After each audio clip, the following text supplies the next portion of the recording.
Hi, my name is Abby and I own Abby Sparks Jewelry.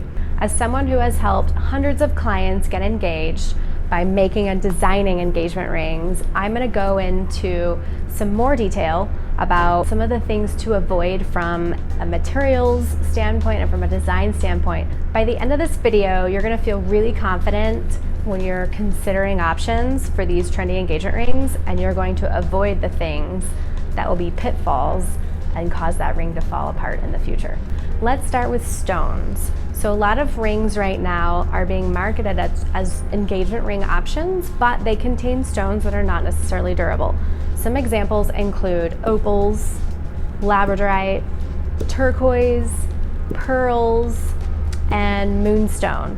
While these are beautiful options from a design standpoint and from a visual standpoint, they're not tough stones.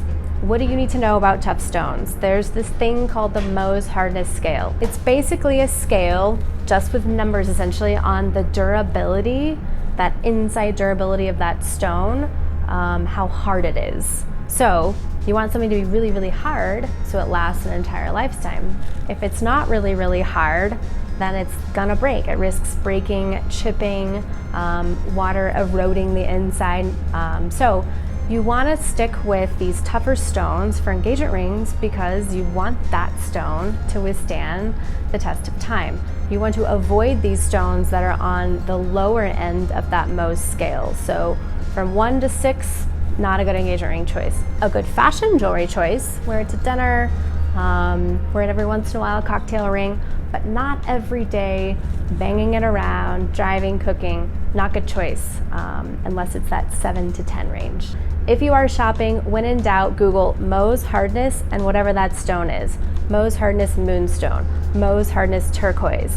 When you pull up this Mohs Hardness scale, if that particular stone isn't at least a 7, 8, 9, or 10, it is a very poor choice for an engagement ring because it won't last. So the do's for engagement ring stones are these tougher stones on that scale of 7 to 10 on that Mohs Hardness scale. They include diamonds, moissanite, sapphires, rubies, and emeralds, to name a few.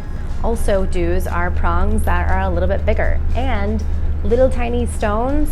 Stay away from those 1mm stones, you guys. They fall out and it's just such a high maintenance piece. They're really tiny and delicate and pretty, but they're not a good choice for engagement rings because the prongs are really small, stones are really small, and it just causes them to fall out. So do's, get at least 1.5mm for those smaller stone accents and make sure the prongs are big enough.